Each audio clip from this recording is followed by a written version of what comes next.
10h30, vamos começar.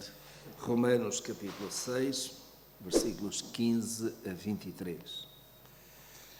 Pois que havemos de pecar porque não estamos debaixo da lei, mas debaixo da graça?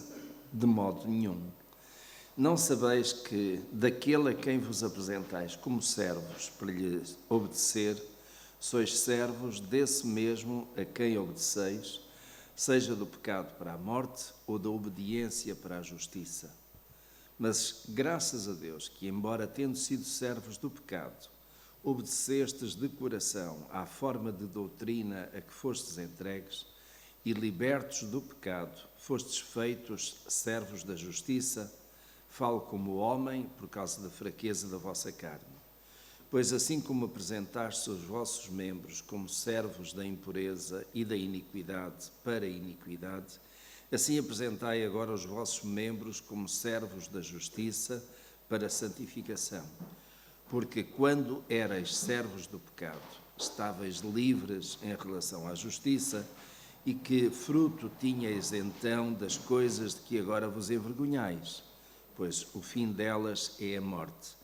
Mas agora, libertos do pecado e feitos servos de Deus, tendes o vosso fruto para a santificação e, por fim, a vida eterna.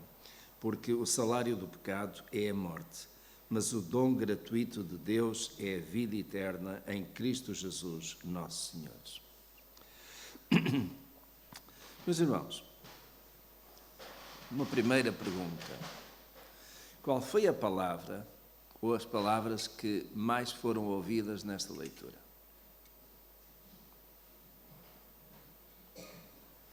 Os irmãos que estavam a ouvir ou que estavam a acompanhar, houve assim uma ou duas ou três palavras que foram mais ouvidas.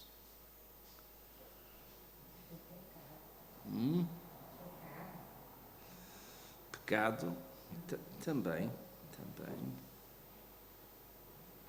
Isso foi agora mais para o fim, não é? Olha, a palavra servo está aí. Por exemplo, eu só estou a pontilhar para salientar aqui aquilo que está, digamos, na mente do apóstolo Paulo como sendo de maior relevo. Veja o verso 16. Servos, não é? Não sabeis que daquele a quem vos apresentais como servos, para lhe obedecer. Esta é outra palavra aqui. Sois servos desse mesmo a quem obedeceis. Estão a ver? Duas vezes, servos e obedeceis. Seja do pecado para a morte ou da obediência para a justiça. E atenção que justiça também é uma palavra que aparece aqui várias vezes.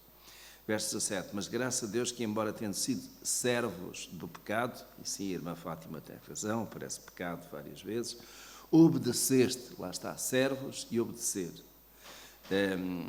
de coração à forma de doutrina. Verso 18, e libertos do pecado, fostes feitos servos da justiça. Não é? No verso 19 também tem, falo como homem por causa da fraqueza da carne, pois assim como apresentaste os vossos membros como servos da impureza, mais adiante tem, apresentai agora os vossos membros como servos da justiça. Verso 20, porque quando eras servos do pecado.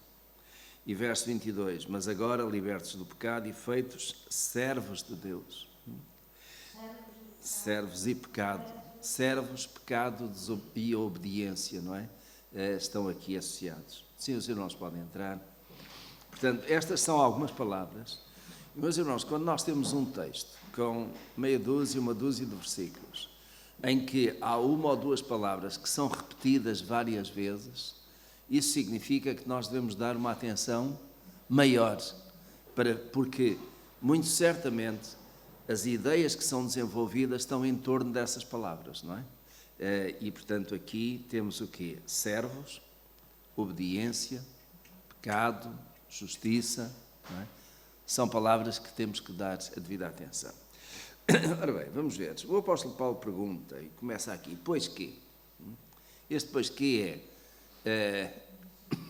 Então, será que nós podemos concluir o que ele diz a seguir? Havemos de pecar, porque senão não estamos debaixo da lei, mas debaixo da graça. eu parafraseei estas palavras deste modo.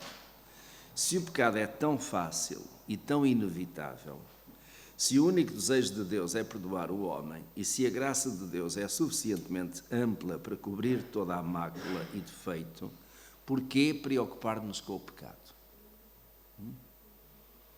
Se Deus perdoa, se a graça de Deus é tão grande, por que é que eu me hei de preocupar com o pecado? Ele perdoa se a gente se arrepender. E a gente deve se preocupar com o pecado, que é a nossa condição. E nós arrependemos-nos e Deus perdoa. Não é? Então, para que nós preocupar-nos com o pecado? Podemos continuar a pecar sem problema, não é? Sim, irmã Laurentina. Não, obrigado a dizer, todos aqueles que pecam e continuam a pecar porque sabem que Deus lhes perdoa, então, quem somos nós que nos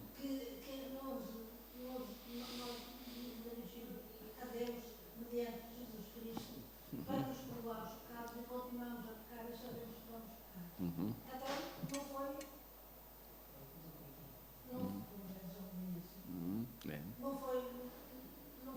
nós então não nos entregamos a Cristo. Esse é um aspecto. E o apóstolo Paulo...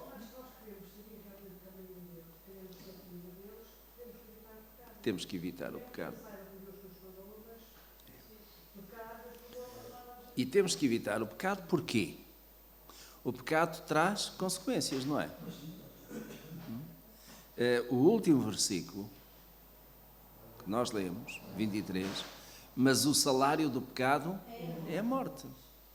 Portanto, houve morte que foi aplicada em quem? Aquilo que era para nós, a nossa morte foi aplicada em Jesus. Portanto, Jesus sofreu por causa do nosso pecado, não é? Se nós não fôssemos pecadores e não continuássemos a pecar, não tinha sido necessário Jesus ter vindo e ter morrido. Portanto, Deus deu isso gratuitamente, mas custou muito, não é? Foi gratuito da parte digamos, é gratuito para nós, mas teve um preço muito elevado para Deus e particularmente para Jesus, não é? Irmão Manuel. Não voltar a pecar, não é? Porque aquilo que já pecamos, já está, não é? Não conseguimos alterar. Não conseguimos alterar em termos de pecado, não conseguimos voltar atrás. Às vezes tomáramos nós voltar atrás, em relação a algumas situações de pecado, não é? Mas não podemos, então temos que olhar para o presente e para o futuro, não é? Para diante. Mas o apóstolo Paulo faz esta pergunta, pois que é, tomem lá atenção. Considerem bem aquilo que tem sido a vida, não é? A vossa vida. Não é? Havemos de pecar, porque senão estamos... Perdão, não sei o quê. Não estamos debaixo da lei, mas estamos debaixo da graça. E estando debaixo da graça, a graça de Deus cobre todo o pecado, certo?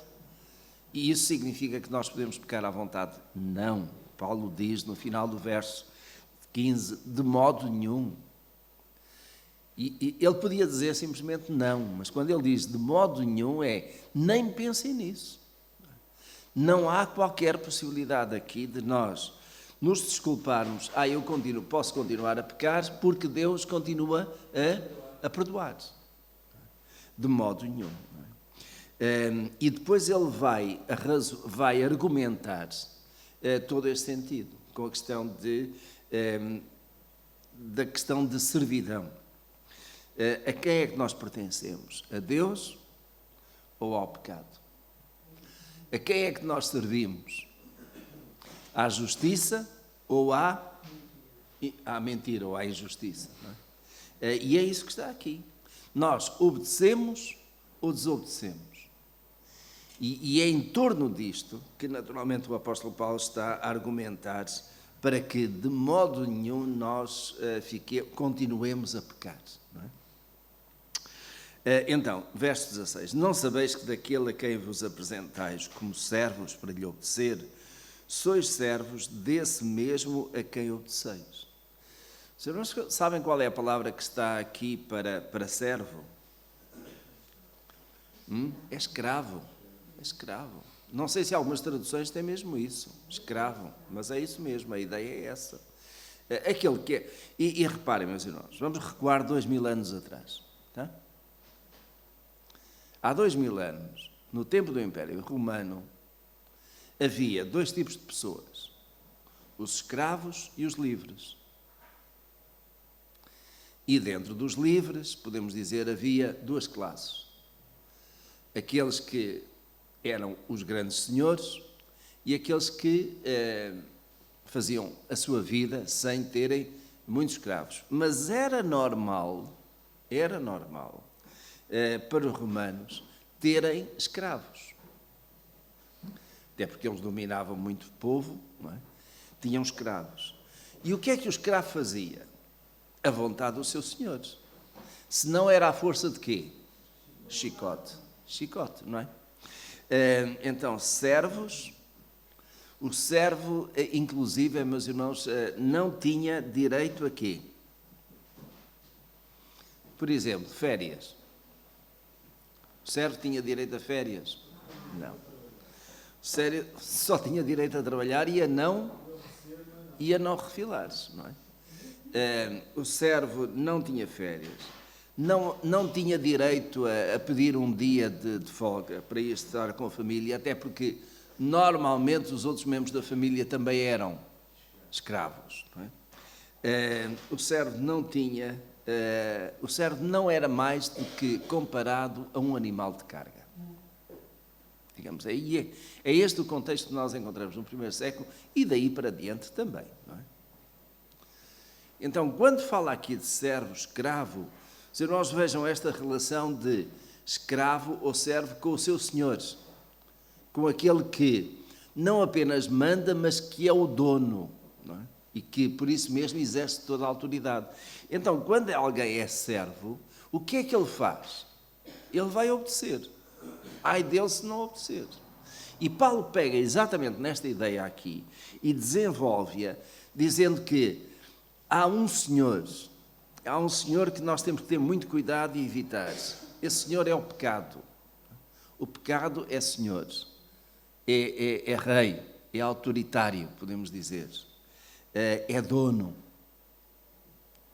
E se nós não tivermos cuidado, naturalmente que obedecendo a esse Senhor vamos ficar escravizados, vamos ficar dependentes dele, não é? Não sabeis, verso 16, para quem chegou agora, Romanos capítulo 6, versículo 16. Temos começado no 15, versículo 16. Ora, ou não sabeis que daquele a quem vos apresentais como servos para lhe obedecer, sois servos desse mesmo a quem obedeceis, seja do pecado para a morte ou da obediência para a justiça.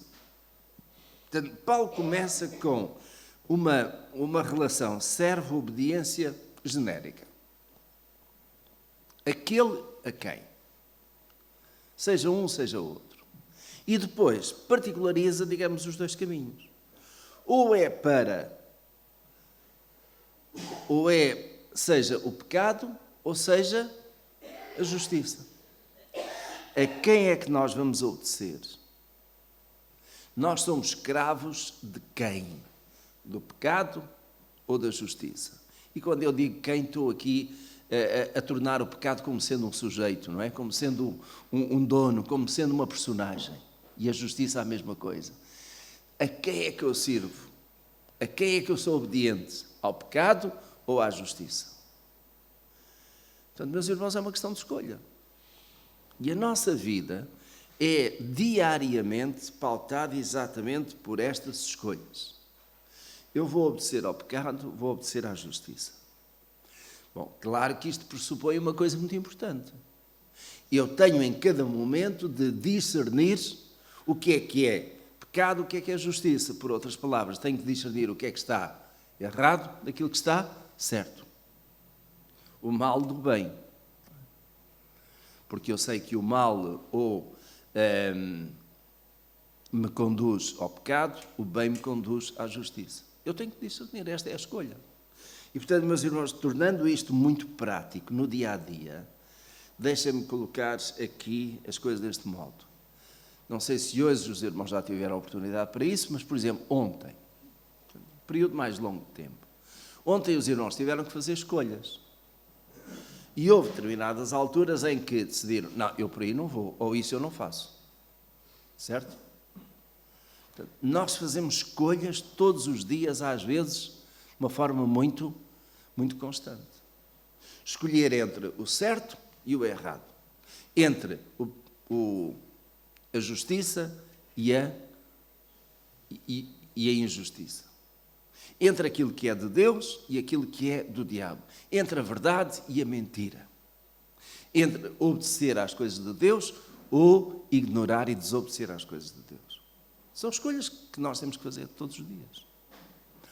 Meus irmãos, a quem eu for obedecer, eu torno-me escravo.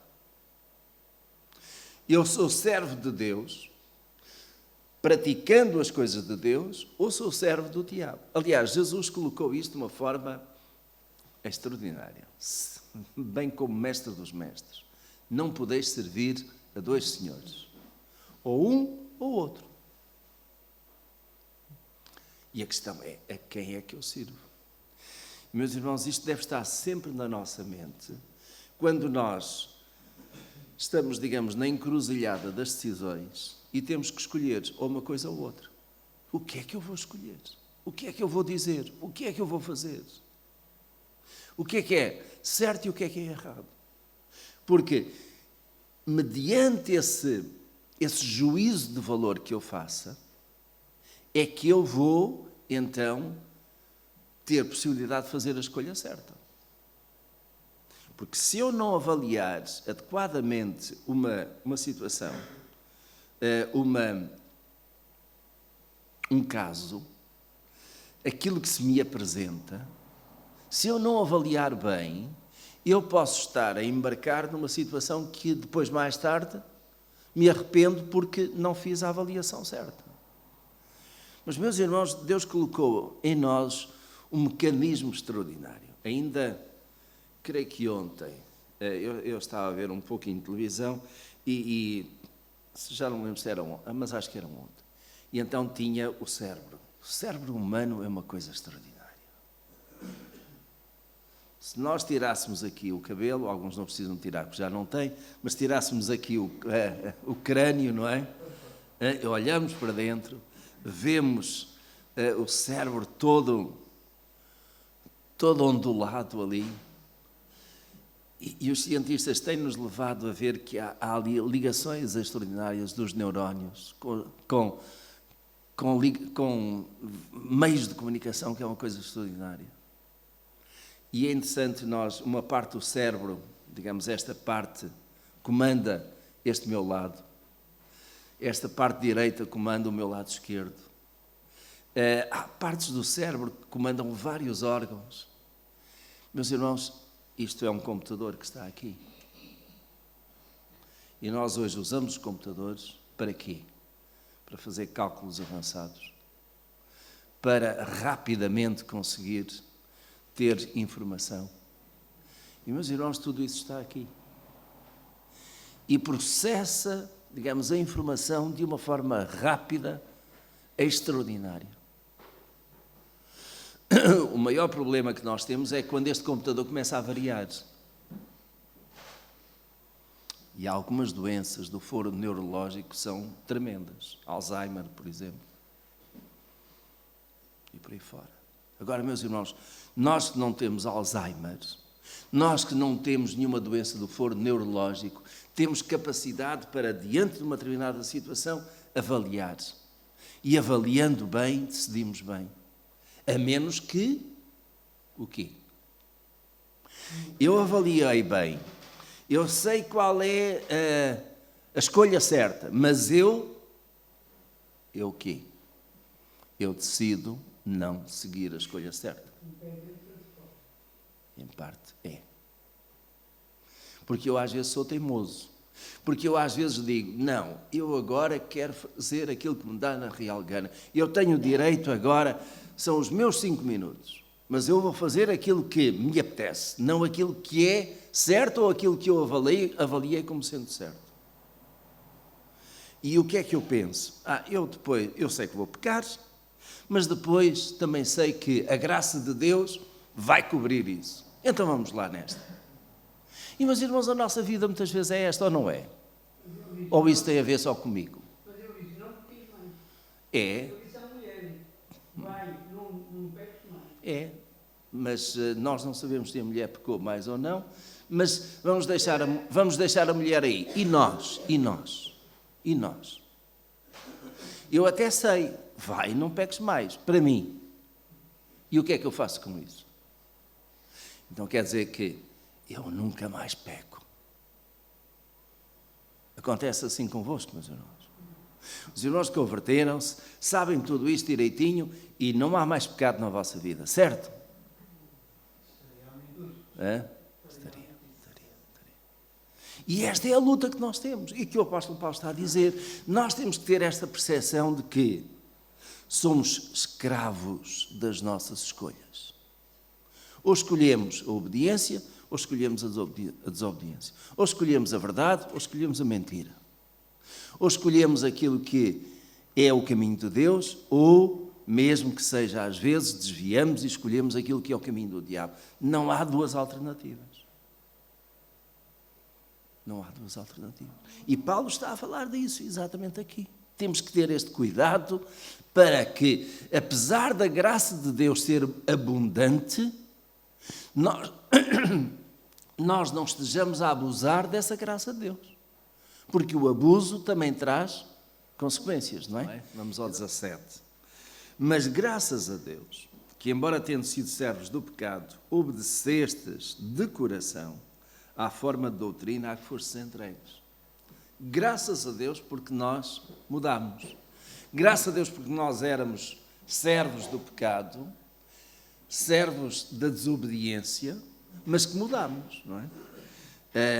E reparem, Paulo diz, graças a Deus, não é graças a nós, não é? É graças a Deus. Que embora tendo sido servos do pecado, e vejam como ele coloca as palavras, tendo sido, já não somos, fomos, mas já não somos, isso é a vida velha, não é? Que já passou, obedeceste, e agora reparem, obedeceste de coração. E vejam, meus irmãos, que este obedecer está primeiramente relacionado com o juízo de valor que eu faço. Mas depois de eu fazer o juízo de valor, sabendo e tendo a noção do que é certo, do que é errado, eu de coração, isto é, sem ser obrigado, sem ser à força, porque vejam o contexto em que nós estamos, servos, servidão, escravidão, o escravo não tem escolha, o escravo não tem coração. Coração naquele sentido, não importa aquilo que ele gosta ou aquilo que ele quer, ele não tem direitos. Não é?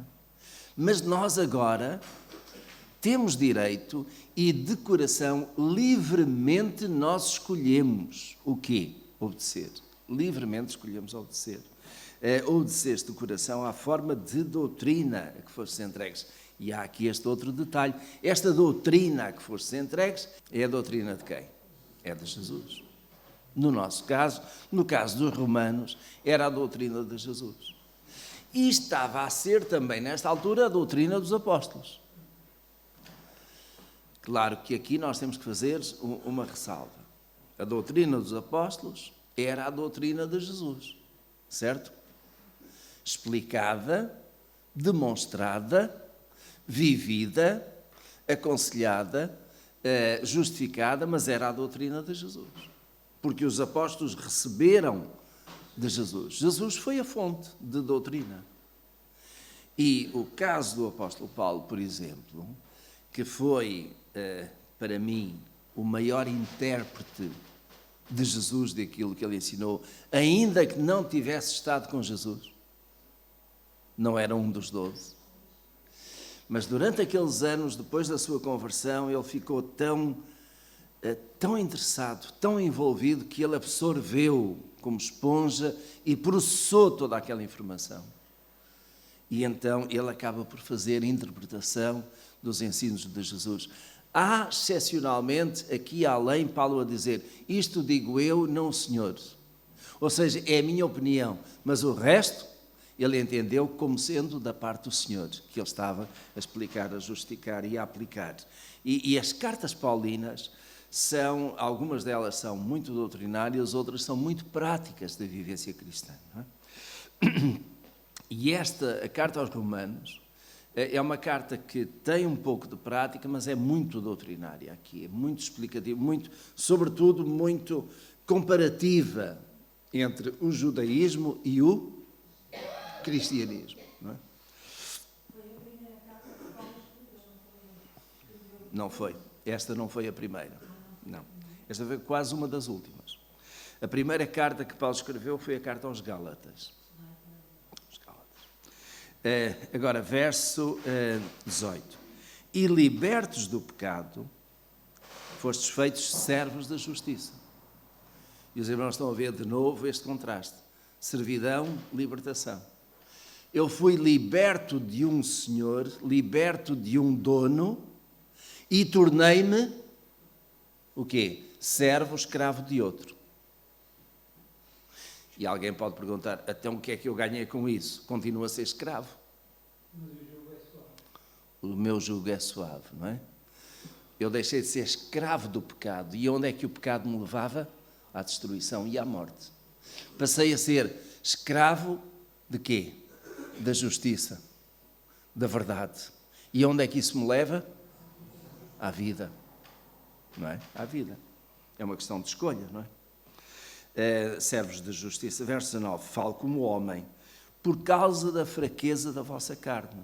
E eu quase que poderia dizer da fraqueza da vossa carne e da fraqueza da minha carne, porque Paulo não era diferente aí nesse aspecto.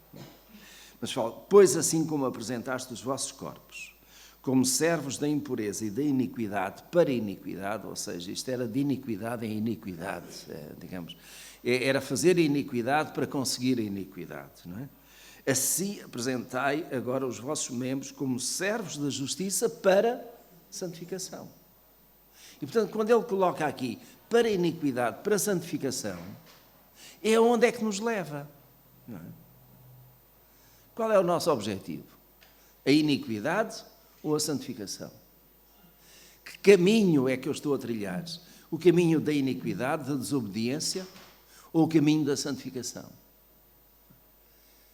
E é isso que Paulo está, digamos, a acrescentar argumento após argumento para que, de facto, os romanos pudessem ver o quadro completo, não é? E nós hoje vemos o quadro completo também. Aonde é que nos levam as nossas decisões? No fim de contas é isso, meus irmãos. Eu quase que poderia colocar isto nesta pergunta. Aonde é que nos levam as nossas decisões? As nossas escolhas? Uhum.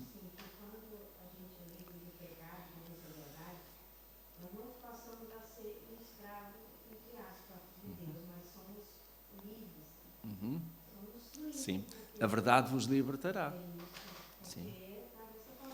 Mas nós somos livres do pecado, mas não ficamos à deriva. Voluntariamente tornamos-nos escravos, usando o mesmo sentido da palavra, escravos no sentido de ser servos, sermos obedientes. Deixem-me colocar aqui, porque essa palavra está. Por isso é que eu comecei logo nesta lição por pegar quais são as palavras que se destacam aqui. E já agora, meus irmãos, como alguns chegaram tarde, os irmãos que estavam cá, digam-me lá, quais foram as palavras, 4 ou 5, que nós consideramos que estão aqui repetidas várias vezes e que estão salientadas. Por exemplo, obediência, justiça, servo, aparece mais vezes, pecado, não é? Isso está aqui. E estas palavras acabam por ser, digamos, a grande força deste texto, porque tudo gira à volta destes conceitos. Não é? Então, tomando a palavra servo, que é que mais se repete aqui, porque é servo do pecado, ou servo da justiça, servo da obediência, ou servo da desobediência, é a palavra que mais aparece aqui neste contexto. Servo naquele contexto do Novo Testamento, no sentido de escravo, escravo naquele sentido de dependente de um senhor. E nós, na verdade, tomando as palavras de Jesus, que não estão aqui, mas que eu mencionei há pouco, não podemos servir a dois senhores. Ou servimos a um, ou servimos ao outro. Quais são esses senhores? Deus ou o diabo, certo? E isto, meus irmãos, pode-se dizer de outra maneira. Ou é o bem ou é o mal. Não há meio termo. Ou é mentira ou é verdade. Não há aqui meia mentira e meia verdade. É aqui que aparece o livre-arbítrio, exatamente. É a minha liberdade de escolha. Eu sou livre para escolher. Mas a escolha que eu faço vai-me prender a ela. E eu agora uso a palavra prender, para não ser tão forte na questão de escravidão. Está bem? Mas a ideia é a mesma. Eu fico preso a quê? À verdade. Eu fico preso à mentira, conforme a escolha que eu faço. E esta ideia de preso é, eu estou vinculado com a verdade ou vinculado com a mentira. E com as consequências que isso traz. Se eu decidir escolher dizer a verdade, eu sei que onde é que a verdade me leva. Se eu escolher a mentira, o que é que eu sei também? Às vezes pode ser que alguém não dê conta, mas o povo diz, não está na Bíblia, não é? Mas diz, a mentira tem perna curta, não é? Mais cedo ou mais tarde é apanhado. E o que é que acontece? Quando eu enveredo pela mentira, eu acabo por ter que arranjar outra mentira para tapar aquela. E nós lembramos o caso de Davi, por exemplo. Mas não só. Então, meus irmãos, nós somos, deixem-me usar aqui, neste contexto e na minha convicção, nós somos escravos das escolhas que fazemos. Escravo naquele sentido, somos dependentes. Vamos sofrer e enfrentar as consequências das nossas escolhas. Em tudo na vida. Exatamente, exatamente. É isso mesmo. Eu sou serva, não é? Portanto, a quem é que nós servimos, não é? E é isso que está aqui.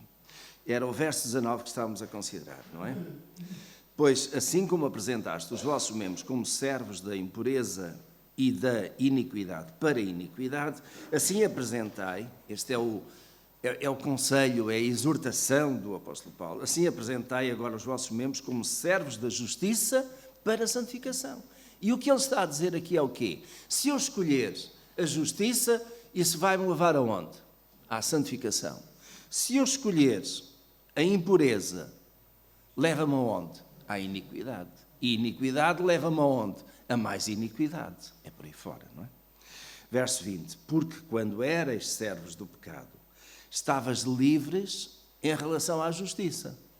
Ou seja, se eu sou servo do pecado, a justiça não me diz nada. Eu não vou pela justiça. Se eu sou servo do pecado, o pecado traz o quê? Injustiça, desobediência, mentira, iniquidade. Então eu não sou servo. Ou seja, eu não estou aqui a fazer a vontade à justiça. Eu estou a servir ao... Isto é uma linguagem figurada que o apóstolo Paulo está a colocar, obviamente. Verso 21. E que fruto tinhais, então, das coisas de que agora vos envergonhais? Não é? Agora, quer dizer, e reparem, nós estamos aqui, somos convertidos, certo? Há coisas que nós fizemos antes da nossa conversão, das quais nos envergonhamos. E o apóstolo Paulo pergunta, então dessas coisas de que agora vos envergonhais, que fruto é que vocês tinham? Era a morte. Morte, separação de Deus. Morte também naquele sentido que havia consequências dos nossos erros, não é?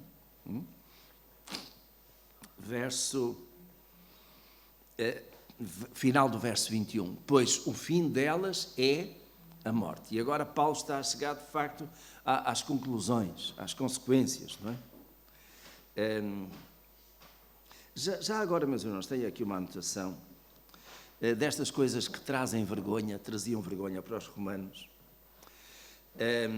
Um homem de Deus, Justino, um mártir da igreja primitiva, ele relatava que em Roma os bebés que eram indesejáveis eram abandonados. O casal tinha vários filhos, não desejava aquele por algum motivo, porque era menino ou não sei o quê, e abandonava a criança. Algumas meninas eram recolhidas por homens sem escrúpulos, donos de bordéis, para serem prostitutas. Havia assim uma forte possibilidade, é o relato dele, forte possibilidade de alguns homens virem a ter relações sexuais com as próprias filhas sem o saberem. Porque os bebés eram entregues de bebé, perdia-se o vínculo com os pais, cresciam e as meninas eram aproveitadas exatamente para escravidão sexual. E lá iam os pais, ou os homens, a esses bordéis, a essas casas de prostituição, e às vezes podiam ter relações. Justino, o mártir, menciona isso. Aliás, Roma era das cidades mais depravadas da antiguidade. Inclusive, é começando com os próprios imperadores. E acerca do imperador César, Júlio César, disse isto: era o homem de todas as mulheres e a mulher de todos os homens. É isto que se diz, está escrito. Portanto, mostra como ele era. A homossexualidade era prática normal em Roma. E é interessante, meus irmãos, se nós leiam as várias cartas paulinas, e a única em que vão encontrar alguma coisa específica sobre a homossexualidade é na carta aos Romanos. Era prática em Roma. Daquelas coisas que o apóstolo Paulo está a dizer, das coisas das quais vos envergonháveis.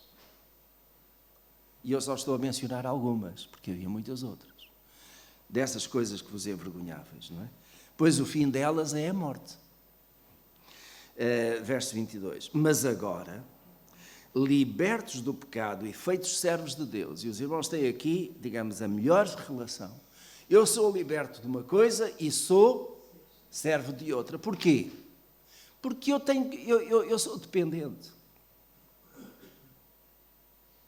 Os irmãos estão a pensar, então quer dizer que nós somos drogados? Os drogados são dependentes? Não. Mas eu sou dependente, digamos, há uma autoridade espiritual que me comanda, ou que eu vou servir, o diabo ou Deus. E a escolha é minha. Eu estou a falar não de dependência física, mas de dependência espiritual. Eu sou dependente. Porquê? Porque o ser humano foi criado com espiritualidade. E essa espiritualidade tem que ser, até mesmo os ateus são dependentes espiritualmente. Aqueles que se dizem ateus, portanto, Deus não existe. Mas no lugar de Deus, o que é que eles colocam? O astrólogo. E tantas outras coisas por aí fora. Eles creem em alguma coisa. Não creem em Deus, naquele Deus que nós queremos, Criador e sustentador, no Deus invisível. Mas se calhar, se os irmãos forem à casa de um ateu, até lá tem as imagens de Buda e de mais não sei o quê.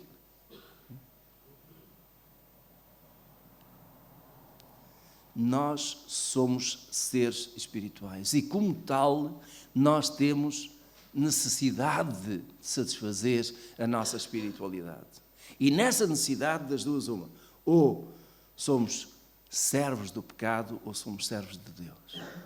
Aquilo que Paulo está a dizer é, nós fomos libertos do pecado, mas ao ser liberto do pecado, sujeitar-nos à servidão a Deus. Há dois senhores, não podeis servi-los ao mesmo tempo. Ou um ou outro, a escolha é vossa, não é? Verso 22, tendes o vosso fruto para santificação e, por fim, a vida eterna. Os irmãos reparem que ele está a usar fruto aqui, assim como tinha usado no verso 21, não é? O que significa isto, meus irmãos? Os nossos atos têm consequências. Essas consequências, Paulo chama aqui frutos.